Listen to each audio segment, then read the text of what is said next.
ಹಾಸನ ಹಾಸನದ ಸಭೆ ಆದಮೇಲೆ ಎರಡನೇ ಸಭೆ ಕಿತ್ತೂರು ಕರ್ನಾಟಕದಲ್ಲಿ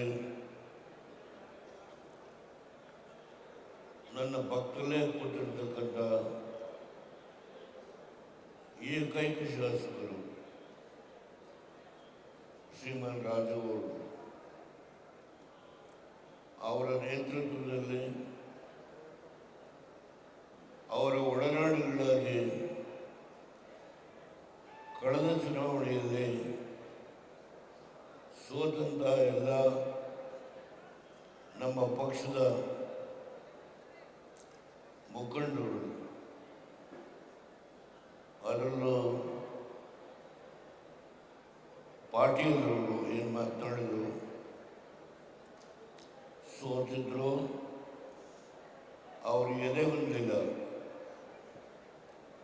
ನಾನು ಮತ್ತೆ ಕುಮಾರಣ್ಣವರನ್ನ ಮಾರ್ಗದರ್ಶನದಲ್ಲಿ ಹೋರಾಟ ಮಾಡಿ ಮುಂಬರುವ ಚುನಾವಣೆಯಲ್ಲಿ ನಾನು ಮತ್ತೆ ಜಯಶೀಲನಾಗ್ತೀನಿ ಅನ್ನೋ ಒಂದು ಆತ್ಮವಿಶ್ವಾಸವನ್ನು ವ್ಯಕ್ತಪಡಿಸಿದರು. ನಾನು ನೋಡ್ತಾ ಇದ್ದೆ. ಈ ತಾನೇ ಯುವ ಮುಖಂಡ ನಿಖಿಲ್ ಕುಮಾರಸ್ವಾಮಿ ಅವರು 2 ಸಾರಿ ಬಂದಿದ್ದಾರೆ ಇಲ್ಲಿಗೆ. ಈ ಕಾರ್ಯಕ್ರಮ ಯಶಸ್ವಿ ಆಗಲಿಕ್ಕೆ 2 ಸಾರಿ ಬಂದು ರಾಜುಗೌಡರು ಮತ್ತು ಎಲ್ಲ ನಮ್ಮ ಪಕ್ಷದ ಮುಖಂಡಗಳ ಜೊತೆ ಸಮಾಲೋಚನೆ ಮಾಡಿ ಈ ಭಾಗದ 5 ಜಿಲ್ಲೆಗಳಿಂದ ಶಕ್ತಿ ಮೀರಿ ತಾವೆಲ್ಲ ಈ ಕಾರ್ಯಕ್ರಮಕ್ಕೆ ಬರಬೇಕು ಅನ್ನೋ ಹುರಿದುಂಬಿಸಿದ್ದಾರೆ. ಆ ಹಿನ್ನೆಲೆಯಲ್ಲಿ ತಾವು ತಾಯಂದಿರು, ಯುವಕರು, ನಮ್ಮ ಹಿರಿಯ ಮುಖಂಡರು ಈ ಸಭೆಗೆ ಬಂದಿದ್ದಾರೆ. ವೇದಿಕೆಯಲ್ಲಿ ಕುಳಿತಿರ್ತಕ್ಕಂಥ ಎಲ್ಲ ಮುಖಂಡಗಳ ಹೆಸರನ್ನು ನಾನು ನಾಡಗೌಡರು, ಮಾಜಿ ವೆಂಕಟರಾವ್ ನಾಡಗೌಡರು, ಮಾಜಿ ಮಂತ್ರಿಗಳು ಮಲ್ಲೇಶ್ ಬಾಬು ಅವರು, ಹಾಲಿ ಲೋಕಸಭಾ ಸದಸ್ಯರು ಚವಾನ್, ಮಾಜಿ ಶಾಸಕರು ದೇವಾನಂದ ಚವಾನ್ ಅವರು, ನಾನು ಆಗಲೇ ಹೇಳಿದ್ದೇನೆ ರಾಜಗೌಡರ ಬಗ್ಗೆ, ಬೇಡಿ ಪಾಟೀಲ್ ಅವರು, ಅವ್ರು ಭಾಷಣ ಮಾಡೋದನ್ನ ಸಂದರ್ಭದಲ್ಲಿ ಪ್ರತಿಯೊಂದು ಅವ್ರ ಮಾತಿನ ದಾಟಿಯನ್ನು ನಾನು ತಿಳ್ಕೊಂಡಿದ್ದೇನೆ. ಕೋರ್ ಕಮಿಟಿಯ ಅಧ್ಯಕ್ಷರು ಕೃಷ್ಣಾರೆಡ್ಡಿ ಅವರು, ಶಾಸಕ ಪಕ್ಷದ ನಾಯಕರು ಸುರೇಶ್ ಬಾಬು ಅವರು, ಶರಣಗೌಡ, ನಮ್ಮ ಪಾಟೀಲ್ ಅವರು, ದೊಡ್ಡಗೌಡ ಪಾಟೀಲ್ ಅವರು, ಶ್ರೀಮತಿ ಶಾರದಾಪುರ ನಾಯಕ್, ಶ್ರೀಮತಿ ಕರಿಯಮ್ಮ ನಾಯಕ್, ಅಪ್ಪಗೌಡ ಮನಗೌಡಿ, ಹೀಗೆ ಶ್ರೀಮತಿ ಸುನಿಲಾ ಚವಾನ್, ಅನೇಕ ಮುಖಂಡಗಳಿದ್ದಾರೆ. ನಾನು ಕ್ಷಮೆ ಕೇಳ್ತೇನೆ, ಎಲ್ಲರ ಹೆಸರನ್ನು ಹೇಳಲಿಕ್ಕೆ ಆಗಲಿಲ್ಲ. ದಯಮಾಡಿ ಯಾರು ಅನಿತಾ ಭಾವನೆ ಮಾಡಬಾರ್ದು. ಮಾಧ್ಯಮದ ಸ್ನೇಹಿತರು, ಗೌರವಾನ್ವಿತ ದೃಷ್ಟಿ ಮಾಧ್ಯಮ ಮತ್ತು ಅಚ್ಚು ಮಾಧ್ಯಮದ ಎಲ್ಲ ಸ್ನೇಹಿತರಿದ್ದಾರೆ. ಮಾಜಿ ಶಾಸಕರು, ಮಾಜಿ ಮಂತ್ರಿಗಳು, ಪಕ್ಷದ ಹಿರಿಯ ಕಾರ್ಯಕರ್ತರು, ಮೂಲೆಯಿಂದ ಬಂದಿರತಕ್ಕಂಥ ಪುಣ್ಯಾತ್ಮರು ನೀವೆಲ್ಲ ಇದ್ದೀರಿ.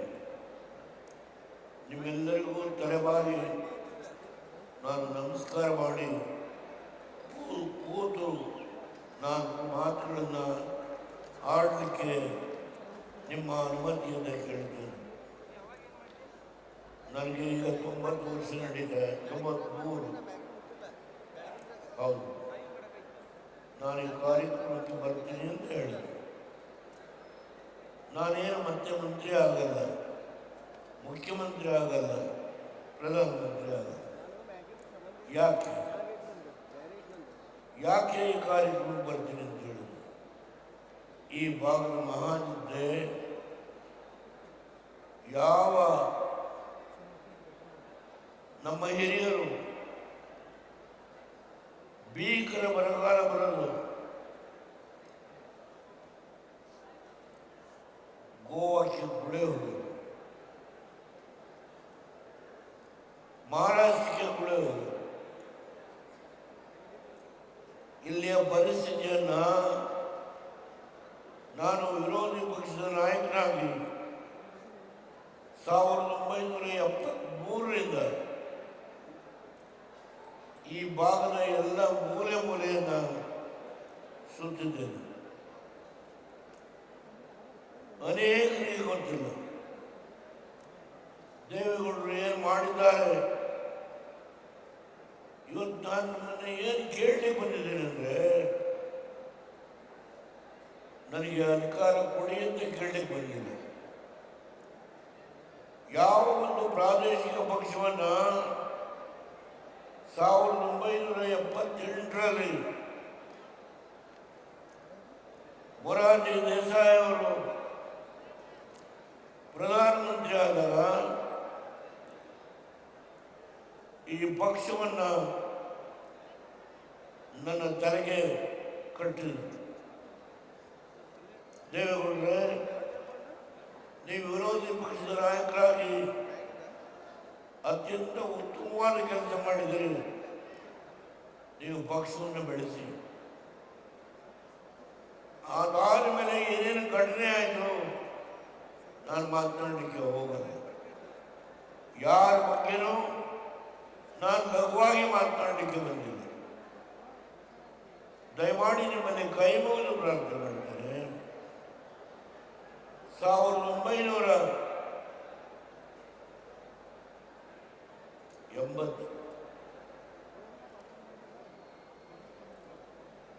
ಇಂದಿರಾ ಗಾಂಧಿಯವರು ಕಮಲಾಪತಿ ತ್ರಿಪಾಠಿ ಅವರನ್ನ ಕಳಿಸಿ ದೇವರಾಜರು ಕಾಂಗ್ರೆಸ್ನಿಂದ ಹೊರಗೆ ಹೋಗಿದ್ದಾರೆ, ನಿಮ್ಮನ್ನು ಮುಖ್ಯಮಂತ್ರಿ ಮಾಡ್ತೀನಿ. ಕಮಲಾಪತಿ ತ್ರಿಪಾಠಿ ಅವರು ಬಂದು BM ಪಾಟೀಲ್ ಮನೆ 2 ಸಭೆ ಆಯಿತು. KK ಮೂರ್ತಿ, ಗುಂಡೂರಾವ್, ಕಮಲಾಪತಿ ತ್ರಿಪಾಠಿ 2 ಸಭೆ. ನಾನು ಹೇಳಿದೆ, ಯಾವುದೇ ಕಾರಣದಿಂದ ಸಾಧ್ಯ ಇಲ್ಲ. ಬಿಡಿ ಜಂತಿಯವರು ಬದುಕಿದ್ರು, ನಿಜಲಿಂಗಪ್ಪನವ್ರಿಗೂ ಬಿಡಿ ಜಂತಿಯವ್ರಿಗೂ ಸಂಘರ್ಷ. ನಾವು ಜಂತಿ ಗುಂಪಲ್ಲಿದ್ವಿ. ಜಂತಿಯವರು ಫೋನ್ ಮಾಡಿ, ದೇವೇಗೌಡರೇ, ಚುನಾವಣೆ ನಡೆಸಲಿಕ್ಕೆ ಸಾಲ ಮಾಡಿದ್ರೆ ನಿಮ್ಮ ಕೈಲಿ ಆಗೋದಿಲ್ಲ, ದಯಮಾಡಿ ಈಗ ನಾನು BM ಪಾಟೀಲ್ಗೆ ಹೇಳಿದ್ದೇನೆ, ಮೆಡಿಕಲ್ ಕಾಲೇಜು ಇಂಜಿನಿಯರಿಂಗ್ ಕಾಲೇಜು ಮಾಡಬೇಕು. BM ಪಾಟೀಲ್ಗೆ ಹೇಳಿದ್ದೇನೆ, ಅವರು ಕಾಂಗ್ರೆಸ್ಗೆ ಹೋಗ್ತಾರೆ, ನೀವು ಒಬ್ಬರೇ ಉಳಿಯೋದು, ನನ್ನ ಮಾತಿಗೆ ಗೌರವ ಕೊಡಿ, ನೀವು ಕಾಂಗ್ರೆಸ್ ಸೇರಿ ಅಂತ ಹೇಳಿ ಕಮಲಾಪತಿ ತ್ರಿಪಾಠಿ ಅವ್ರಿಗೆ ಹೇಳಿದೆ. ತ್ರಿಪಾಠಿ ಅವರೇ ಹೇಳಿ, ಇಂದಿರಾ ಗಾಂಧಿ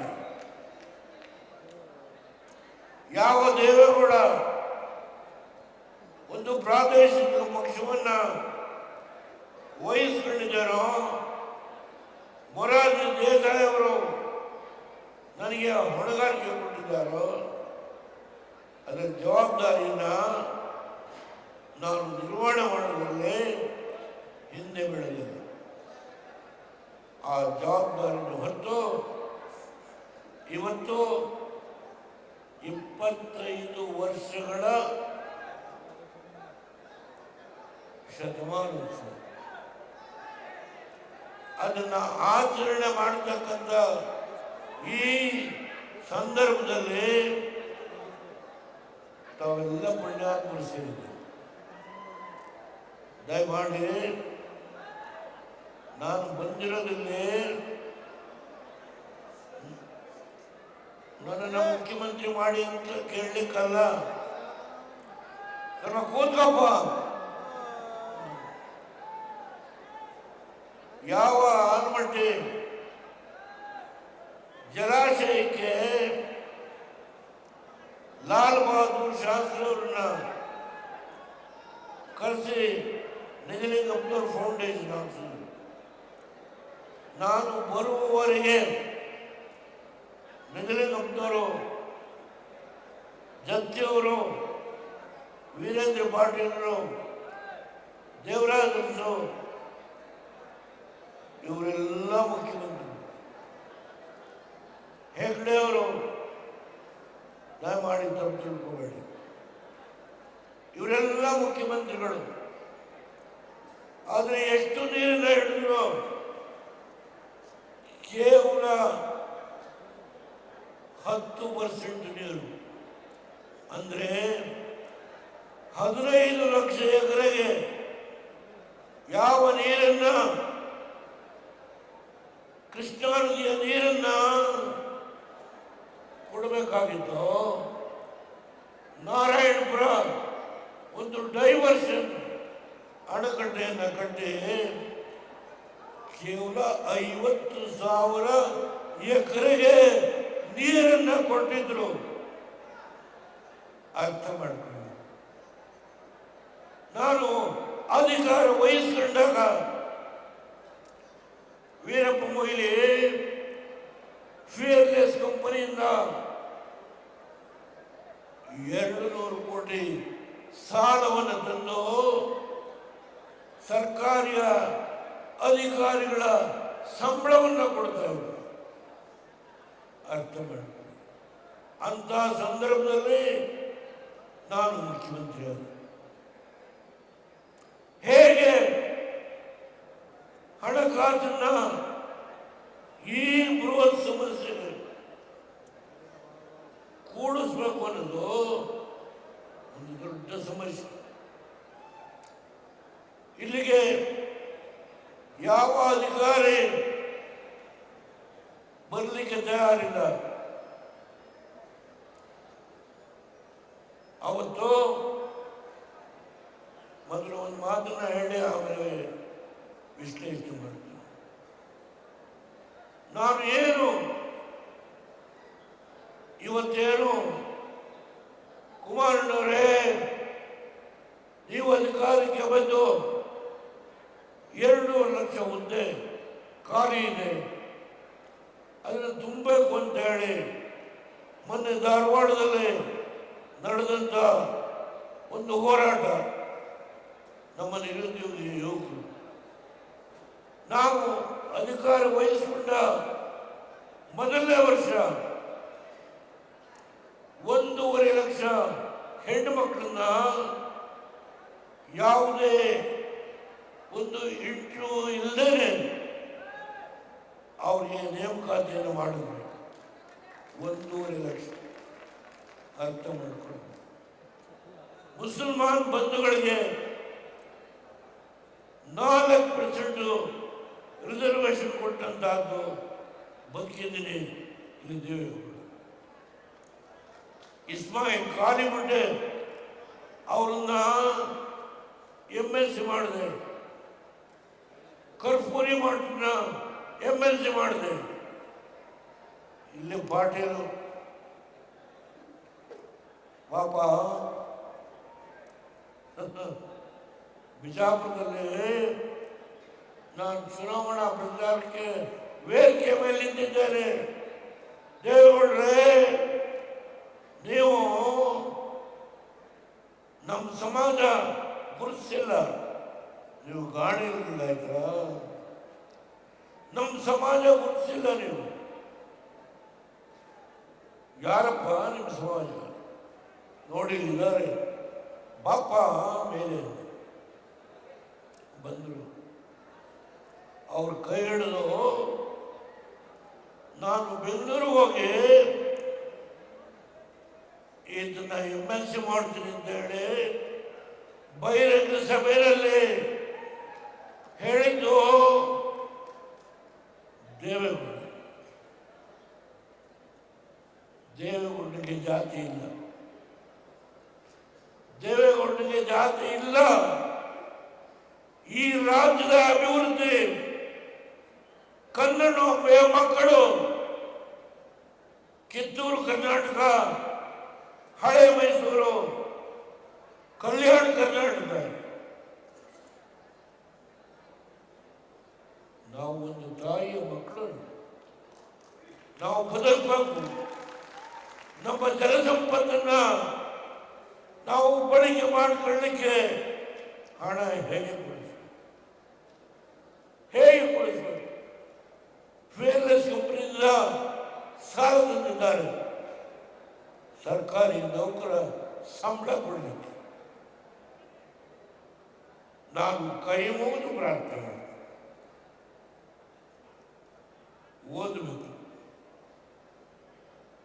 ಓದಬೇಕೆಂಬುತ್ತೆ. ಕನ್ನಡದಲ್ಲೇ ನೇಗಿಲ ಗಿಡಗಳು ನಮ್ಮ ರೋಸಿ ಡಿ ಸೋಜ, ಇಂಗ್ಲಿಷ್ನಲ್ಲಿ ಶ್ರೀನಿವಾಸ. ಒಂದು ಶಬ್ದ ಹೇಳ್ತೀನಿ, ಹೆಚ್ಚಿಡೋದು ಬೇಡ.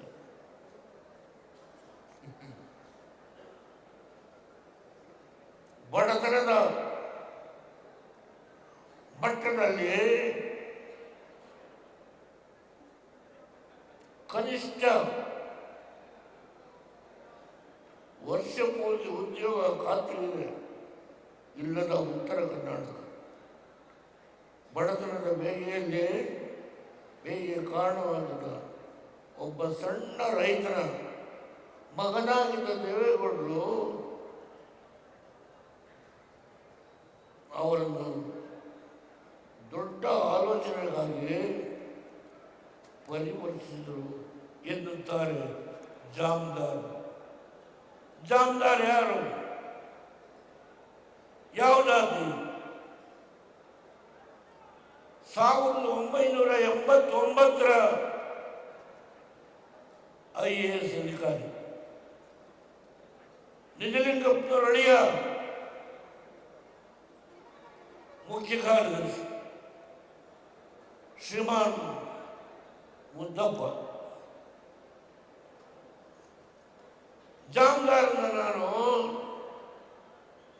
ಎಲ್ಲ ಅಧಿಕಾರ ಈ ಸಭೆ ನನಗೆ ಊಟ ಬೇಕಾಗಿಲ್ಲ ನನಗೆ. ನಾನು ಬಂದಿರೋದು ಈ ಶರೀರದಿಂದ ಈ ಆತ್ಮ ಹೊರಗೆ ಹೋಗೋದಕ್ಕಿಂತ ಮುಂಚೆ ಈ ನಾಡಿನ ಸಮಸ್ಯೆ 524 ನಾನು ಗೇಟನ್ನ ಏನು ಇಡಬೇಕು ಅಂತ ತೀರ್ಮಾನ ಮಾಡಿದ್ದು, ಅದನ್ನು ಮುರಿದು 519ಕ್ಕೆ ಚಂದ್ರಬಾಬು ನಾಯ್ಡುಗೂ ನನಗೂ ಹೋರಾಟ. ಹೇಳಿದೆ ಬಾಬುಗೆ, ನಾನು ಪ್ರಧಾನಮಂತ್ರಿ ಆಗಿರೋದು ನನ್ನ ರೈತರಿಗೆ ದ್ರೋಹ ಮಾಡಿ ಈ ಸ್ಥಾನದಲ್ಲಿ ಕೂತ್ಕೊಳ್ಳೋದಿಲ್ಲ. ನಾನು ಈ ಸ್ಥಾನವನ್ನು ತೆರವು ಮಾಡಲಿಕ್ಕೆ ಸಿದ್ಧ ಇದ್ದೇನೆ. ಯಾರು ನನ್ನನ್ನು ಒಕ್ಕಲಿಗ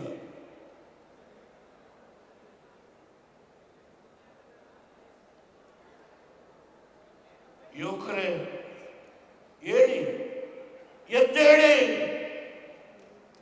ಈ ಯಾವ ಕರ್ನಾಟಕ ಇದೆಯೋ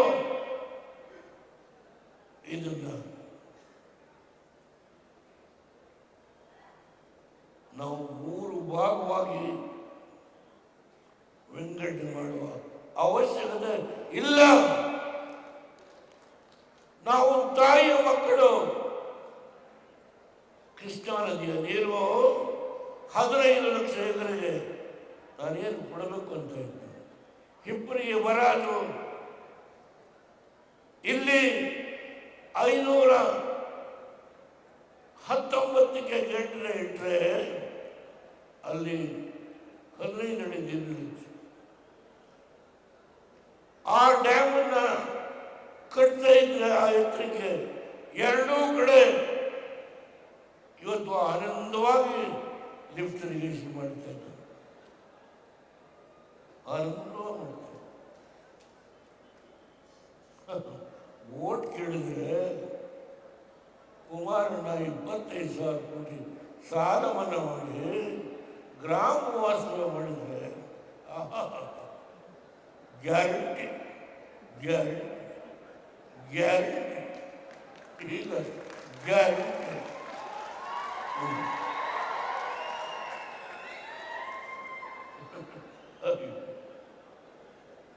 ಶಾಶ್ವತವಾಗಿ ದುಡಿಯುವ ಕೈಗೆ ಶಕ್ತಿಯನ್ನು ತುಂಬುವ ನನ್ನ ರೈತ ಇದ್ದಾನೆ, ಬೆಳೀತಾನೆ, ಕೊಡುತ್ತಾನೆ. ನೀಡುವ ಕೈ ಇದು, ಕೇಳುವ ಕೈ ಅಲ್ಲ. ಯಾವ ರೈತ ಇದ್ದಾನೆ ದುಡಿತಾನೆ, ಹೋರಾಟ ಮಾಡ್ತಾನೆ, ಅವನಿಗೆ ನೀರು ಗೊಬ್ಬರ ಸಕಾಲದಲ್ಲಿ ಸಾಲ ವ್ಯವಸ್ಥೆ ಮಾಡಿ ನಿಮ್ಮನ್ನೇನು ಕೇಳು. ಆ ಕೆಲಸವನ್ನು ಮಾಡಲಿಕ್ಕೆ ಏನು ಹೋರಾಟ ಮಾಡಿದ್ದೇನೆ ಅಂತೇಳಿ 46 ಪುಟ ನಮ್ಮ ಯುವಕರು ದಯಮಾಡಿ ಈ ಪುಸ್ತಕ ತಗೊಂಡು ಓದು. ಜವಾಬ್ದಾರು ಅವ್ರನ್ನ ಅಪಾಯಿಂಟ್ ಮಾಡಿದಾಗ ಮೊಳಗುತ್ತ ಅಬ್ಜೆಕ್ಷನ್ ಹಾಕಿದ್ರು. ಮುದ್ದಪ್ಪನವರು ರೆಡಿಯ ಅವರಿಗೆ 4161 ಎಲ್ಲ ಅಧಿಕಾರ ಕೊಡುವಂಥ ಶಕ್ತಿಯನ್ನು ಏನು ತೀರ್ಮಾನ ಮಾಡಿದ್ರೆ, ಇಲ್ಲಿ ಲಾಯರ್ಗಳದ್ದು ಹಾವಳಿ ಅವರಿಗೆ ಸುಕ್ಕಿ ಬಾಗಲಕೋಟೆ ನೂತನ ಟೌನ್ಶಿಪ್ ಯಾರೋ ಬಂದಿದ್ರು, ಒಂದು ಸ್ಟ್ಯಾಚ್ಯೂ ಮಾಡಿದ್ದೀವಿ ಸರ್, ಕುಮಾರಣ್ಣ ಇನಾಗ್ರೇಟ್ ಮಾಡಬೇಕು, ನೀವು ಬಂದು ಕೂತ್ಕೋಬೇಕು. ಬಾಗಲಕೋಟೆ ನನಗೆ ಸ್ಟ್ಯಾಚ್ಯೂ ಬೇಕಾಗಿಲ್ಲ. ಈ ಪಕ್ಷ ಒಂದು ಪ್ರಾದೇಶಿಕ ಪಕ್ಷ.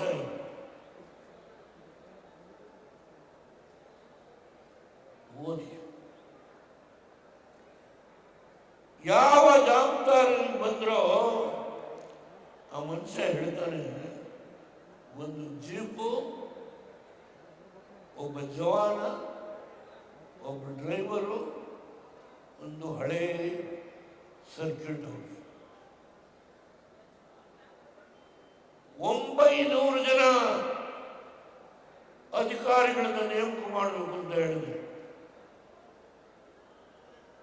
600 ಕಾಂಪ್ಯೂಟರ್ಗಳು ಏನೇನು ತೆಗೆದುಕೊಳ್ಬೇಕು ಅಂತ ಹೇಳಿದೆ. ಎಲ್ಲವಕ್ಕೂ ಹಿಂದೂ ಮುಂದೆ ನೋಡದೆ ರುಜುವು ಮಾಡಿದಂಥ ಏಕೈಕ ಪ್ರಧಾನಮಂತ್ರಿ ಅವತ್ತು ಮುಖ್ಯಮಂತ್ರಿಯಾಗಿ ನಾನು ಏನು ಮಾಡಿದೆ ಅದನ್ನ ಜಾಮದಾರ್ ಲಿಂಗಾಯತ್ ಆ ಮನುಷ್ಯ ಹೇಳ್ತಾರೆ, ಒಬ್ಬ ಒಕ್ಕಲಿಗ ಅವತ್ತು ಸಂಘರ್ಷ ಇತ್ತು, ಅದೆಲ್ಲವನ್ನು ಮರೆತು ಈ ನೀರನ್ನು ಉಳಿಯಬೇಕು, ಉಳಿಸ್ಬೇಕು. ಡೆಲ್ಲಿಗೆ ಹೋಗಿ ಅಲ್ಲಿ ಆಕ್ಸಿಡೆಂಟೆಡ್ ಇರಿಗೇಷನ್ ಪ್ರೋಗ್ರಾಮ್ ಅವ್ರು ಹೇಳ್ತಾರೆ 20,000 ಕೋಟಿ ರೂಪಾಯಿ ಆ ಒಂದು ಹೊಸ ಸ್ಕೀಮ್ನಿಂದ ಬಂದಿದೆ. ಈ ಅಪ್ಪರ್ ಕೃಷ್ಣ ಅವ್ರು ಹೇಳಿದರು, ನಮ್ಮ ಶಾಸಕರು ಮೈ ಮುಗಿಸಿ ಓದಿ, ನಾನೇ ಪುಸ್ತಕ ಕಳಿಸ್ತೀನಿ, ಓದಿ, ಇದೆಲ್ಲ ಉಪಯೋಗ. ಮುಂದೆ ಯಾರು ಶಾಸಕರಾಗಬೇಕಂತ ಓದಿ. ಪಬ್ಲಿಕ್ ಬಾಂಡ್ಸ್ ಸಾರ್ವಜನಿಕವಾಗಿ ಸಾಲ ಎತ್ತಬೇಕು. ನಾನು ಸಿದ್ದರಾಮಯ್ಯನ ಹಣಕಾಸಿನ ಮಂತ್ರಿ, ಅವ್ರನ್ನೇನು ಕೇಳಲಿಲ್ಲ, ಅವ್ರು ಆರಾಮಾಗಿ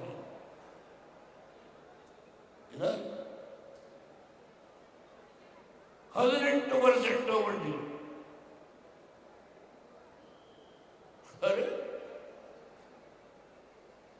ಫಿಯರ್ಲೆಸ್ ಕಂಪನಿಯಿಂದ ಸಾಲ ತಂದಿದ್ದಾರೆ, ದೇವೇಗೌಡರು 18% ಬಡ್ಡಿ ಕೊಡ್ತಾರ? ನಂಬಿಕೆ ಹುಟ್ಟಬೇಕಲ್ಲ. ನಾನು ನನ್ನ ಹೆಂಡತಿ ನಾವಿಬ್ಬರು ಮೊದಲು 2 ಲಕ್ಷ ರೂಪಾಯಿ ಬಾಂಡನ್ನು ತೆಗೆದುಕೊಳ್ತೇವೆ.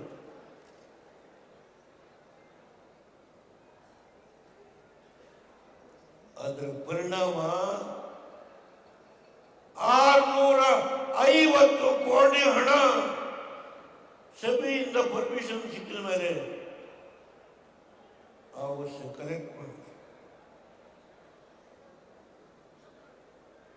ನಾವು ಇಲ್ಲಿ ಜೋಳದ ರೊಟ್ಟಿ ತಿನ್ನಕ್ಕೆ ಬಂದಿಲ್ಲ, ತುಂಬಾ ಜೋಳದ ರೊಟ್ಟಿ ತಿಂದಿದ್ದೇನೆ, ಎಣ್ಣೆ ಬದನೆಕಾಯಿ ತಿಂದಿದ್ದೇನೆ, ತುಪ್ಪ ತಿಂದಿದ್ದೇನೆ, ಹೋಳಿಗೆ ತಿಂದಿದ್ದೇನೆ, ಕರಿ ಹೇಳ್ತೀನಿ, ಒಬ್ಬಟ್ಟು ತಿಂದಿದ್ದೇನೆ.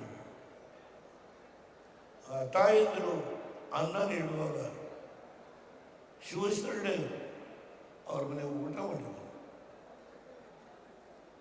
ನಾನು ಎಂದೂ ಮರೆಯಲ್ಲ. ಆದರೆ ಒಂದೇ ಒಂದು,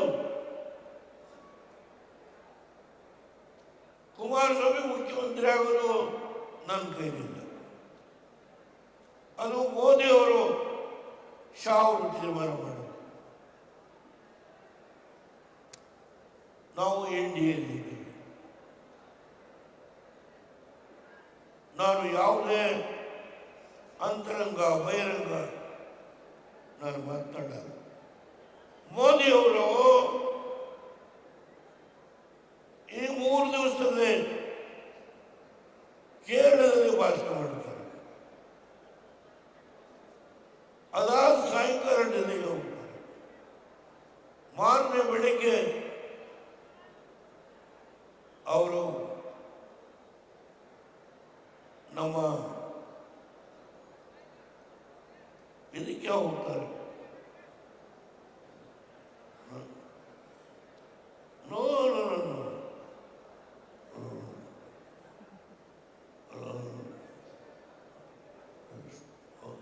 ಅಫರತ್ತು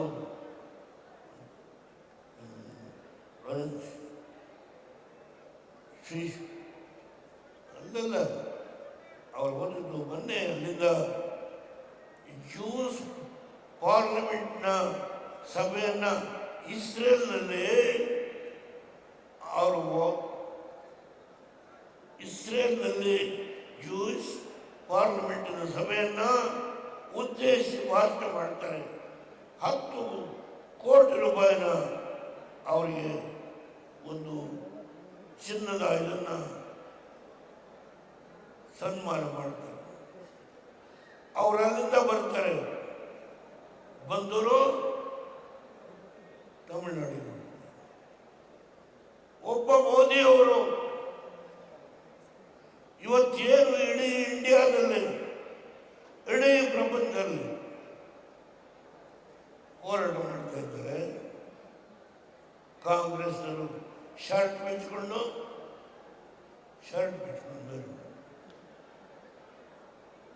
ಎಲ್ಲಾದರೂ ಎಲ್ಲ. ಅದಕ್ಕೆ ಇವತ್ತು ನಾವು ಈ ಒಂದು ಪ್ರಾದೇಶಿಕ ಪಕ್ಷವನ್ನು ಬಲಪಡಿಸ್ತಕ್ಕಂಥದ್ದು ಯಾವ ಎನ್ಡಿಎನಲ್ಲಿ ನಾವಿದ್ದೀವೋ, ಎನ್ಡಿಎನಲ್ಲಿ ನಾವು ಕೊಡುವ ಶಕ್ತಿಯನ್ನು ಗಣನೆಗೆ ತೆಗೆದುಕೊಳ್ತಕ್ಕಂಥ ಆ ಒಂದು ಪ್ರಬುದ್ಧತೆ, ರಾಜಕೀಯ ಜಾಣ್ಮೆ ಶ್ರೀಮಾನ್ ಮೋದಿಯವರಿಗೆ, ಶಾ ಅವರಿಗೆ.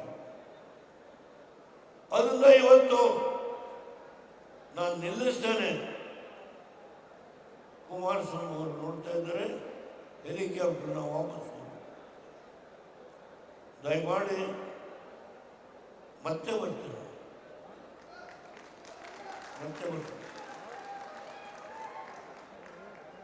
ಇಲ್ಲಿ ನಮ್ಮ ಕುರು ಹುಡುಗ ಬೇಡಿ ಭಟ್ ಇಲ್ಲಿ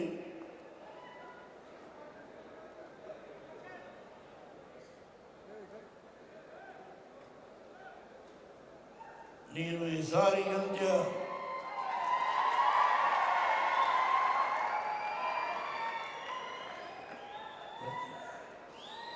ರಾಜಗೌಡ ಜೊತೆಗೆ ದೇವಾನಂದ ಚೌಹಾಣ್,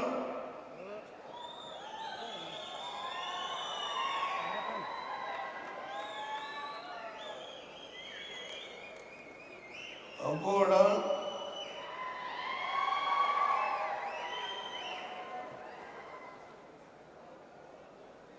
ಬರ್ತೇನೆ. ನಾನು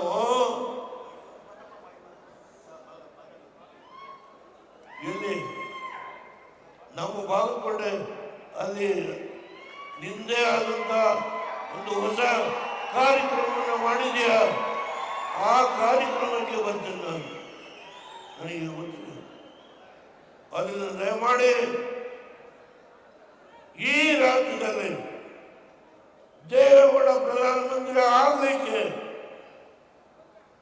ಬಿಜಾಪುರದ 2 ಸೀಟು ಲೋಕಸಭೆಗೆ, ಬೆಳಗಾವಿಯ 2 ಸೀಟು ಲೋಕಸಭೆಗೆ, ಕೌಜಲಿಗೆ ಲೀಲಾವತಿ ಆರ್ಮಿಸ 4, ರಾಯಚೂರಿನ 1 ಸೀಟು, 5 ಸೀಟನ್ನು ಆ ಭಾಗದಲ್ಲಿ 11 ಸೀಟು, ಒಟ್ಟು 16 ಸೀಟು. ನಾನು ಲೋಕಸಭೆಗೆ ಗೆದ್ದಾಗ ನನ್ನನ್ನು 13 ಪಾರ್ಟಿ ಕರ್ಕೊಂಡು ಬಂದು ಪ್ರಧಾನಮಂತ್ರಿಯಾಗಿ ಕೂರಿಸಿದ್ರು. ಆಕ್ಸಿಡೆಂಟೆಡ್ ಇರಿಗೇಷನ್ ಪ್ರೋಗ್ರಾಮ್ ಚಂದ್ರಬಾಬು ನಾಯ್ಡುವಿಗೆ 20,000 ಕೋಟಿ ಹಣ ಬರ್ತೇನೆ. ಈ ಪಕ್ಷವನ್ನು, ಈ ಕನ್ನಡ ನಾಡಿನ ನನ್ನ ಅಣ್ಣ ತಮ್ಮಂದರು ಏನ್ ಕೇಳ್ತೀನಿ, ನಿಮ್ಮನ್ನೇನು ಕೇಳಿ. ನನ್ನ ಟೈಮ್ ಆಯಿತು. ನಾನು ಹೋಗುವುದಕ್ಕಿಂತ ಮುಂಚೆ ಈ ರಾಜ್ಯದಲ್ಲಿ ಒಂದು ಯೋಗ್ಯವಾದ ಆಡಳಿತವನ್ನು ಕೊಡುವ ಒಂದು ಸನ್ನಿವೇಶ ಬಂತು. ಅದನ್ನು ಮೋದಿಯವರೇ ಗುರುತಿಸ್ತಾರೆ. 2 ಸಾರಿ ಕುಮಾರಣ್ಣ ಮುಖ್ಯಮಂತ್ರಿ ಆಗಿ 26,000 ಕೋಟಿ ಸಾಲ ಮಾಡಿ, ಗ್ರಾಮ ವಾಸ್ತವ್ಯ ಮಾಡಿ, ಅವ್ರು ಏನು ಮಾಡಿದ್ದಾರೆ ಅವೆಲ್ಲವನ್ನು ಗುರುತಿಸ್ತಕ್ಕಂಥ ಒಂದು ರಾಜಕೀಯ ಜಾಣ್ಮೆ ಮೋದಿಯವರಿಗೆ. ನನಗೆ ವಿಶ್ವಾಸ, ನಾನು ಮುದುಕ ಮಲ್ಲಿರ್ತೀನಿ, ಆ ಪ್ರಶ್ನೆ ಇಲ್ಲ. ಅಲ್ಲಿವರೆಗೂ ವಿಚಾರ ನಡೆಯು, ನಾನು ನೋವು ನಡ್ಕೊಂಡೇ ಬಂದೆ. ದೇವರನ್ನ ಒಂದು ಆತ್ಮಶಕ್ತಿ, ಇದು ಎಂದೂ ಸುಳ್ಳಾಗದು. ನಾನು ಈ ಸರ್ಕಾರದ ಬಗ್ಗೆ ಒಂದೇ ಮಾತು, ನನ್ನ ರಾಜಕೀಯ ಜೀವನದಲ್ಲಿ ಇಂಥ ಒಂದು ಕೆಟ್ಟ ವ್ಯವಸ್ಥೆಯನ್ನ ಕೊಟ್ಟಿರ್ತಕ್ಕಂಥ ಸರ್ಕಾರ ನನ್ನ ಜೀವನದಲ್ಲಿ ನೋಡಿಲ್ಲ.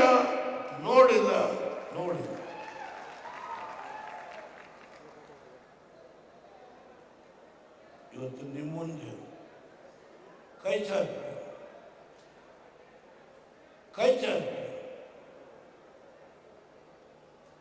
ಒಂದು ಪ್ರಾದೇಶಿಕ ಪಕ್ಷ ಬೆಳೆಸಿ ಉಳಿಸಿ ನಾಡಿನ ಅಭ್ಯುದಯಕ್ಕೆ ಏನು 524ಕ್ಕೆ ಗೇಟನ್ನು ಏರಿಸಬೇಕು ಅಂತ ಹೇಳಿ ಟ್ರಿಬ್ಯುನಲ್ ಅವಾರ್ಡ್ ಕೊಟ್ಟಿದೆ. ಅದು ನೋಟಿಫಿಕೇಶನ್ ಆಗಿದೆ, ಹೋರಾಟ ಮಾಡ್ತಾರೆ. ನಾನು ನಿಮ್ಮ ಜೊತೆ ಲೋಕಸಭೆಯಲ್ಲಿ ಇರಬಹುದು, ಇಲ್ಲದೆ ಇರಬಹುದು. ದಯಮಾಡಿ ನನ್ನ ಯುವಕರ ಪಡೆ, ಕನ್ನಡಾಂಬೆಯ ಮಕ್ಕಳು ನಾವೆಲ್ಲ ಒಟ್ಟಾಗೋಣ, ಒಂದಾಗಿ ದುಡಿಯೋಣ. ಮರೀರಿ ಈ ಭಾಗ ಆ ಭಾಗ. ನಾಡಿನ ಶ್ರೀ ಕುಮಾರಸ್ವಾಮಿ ಅವರು ವಿಧಾನಸೌಧಕ್ಕೆ ಫೌಂಡೇಶನ್ ಹಾಕಿದ್ರು ಬೆಳಗಾವಿ. ಪಾಪ ನಮ್ಮ ಸ್ನೇಹಿತರು ಆ ಫೌಂಡೇಶನ್ ತೆಗೆಸಿ ಇನ್ನೊಂದಾಗ ನನಗೆ ಜಾಗೀರಾಗಿದೆ. ಅವರಿಗೆ ಜಾಗೀರ್, ನಾನು ಇದನ್ನೆಲ್ಲ ನೋಡಿದ್ದೇನೆ. ನಿಲ್ಲಿಸ್ತಾರೆ ಈ ಮನೋಭಾವನೆ. ಪುಣ್ಯಾತ್ಮ ಜಾಮದಾರ್ ಹೇಳಿದರು, ಒಬ್ಬ ಒಕ್ಕಲಿಗ ಈ ಲಿಂಗಾಯತರು ಒಕ್ಕಲಿಗ ತಿಕ್ಕಾಟದಲ್ಲಿ ಏನು ಮಾಡಿದ್ದಾನೆ ಅನ್ನೋದನ್ನ ಆತನ ಬಾಯಿನೇ ಹೇಳಿದ್ದಾರೆ. ಓದಿ, ಇನ್ನೂ ಮಾಡಬೇಕಾದ ಕೆಲಸ ಮಾಡಿ ನಿಮ್ಮೆಲ್ಲಲ್ಲಿ ಕೈ ಮುಗಿದು ಪ್ರಾರ್ಥನೆ. ನಾನು ತುಂಬ ಮಾತಾಡಿದೆ ಅಂತ ಅನ್ನಿಸ್ತದೆ. ಸುಮಾರು 26 ಜನಕ್ಕೆ MLCಗಳು MP ಗಳು ಈ ರಾಜ್ಯ ಯಾವ್ಯಾವ ಜಾತಿ ಮಂಡಪ ಯಾವ್ಯಾವ ಜಾತಿ ಅದರಲ್ಲಿ 26 MLCಗಳು, ರಾಜ್ಯಸಭಾ ಮೆಂಬರು, ಲೋಕಸಭಾ ದಯಮಾಡಿ ಮೇಲೆ ಕೈ ಮುಗಿದು ಪ್ರಾರ್ಥನೆ ಮಾಡ್ತೀವಿ. ನಾವೆಲ್ಲರೂ ಒಂದು ತಾಯಿ ಮಕ್ಕಳು ಒಟ್ಟಾಗಿ ದುಡಿಯೋಣ, ಸಮೃದ್ಧಿಯ ಕರ್ನಾಟಕವನ್ನು ಕಟ್ಟೋಣ. ಇದು ನನ್ನ ಕೊನೆಯ ಬೇಡಿಕೆ. ನಿಮ್ಮೆಲ್ಲರಿಗೂ ಕೈ ಮುಗಿದು ಪ್ರಾರ್ಥನೆ ಮಾಡಿ ನನ್ನ ಮಾತನ್ನು ಮುಗಿಸ್ತೇನೆ. ಜೈ ಹಿಂದ್, ಜೈ ಕರ್ನಾಟಕ, ಜೈ ಭಾರತ್.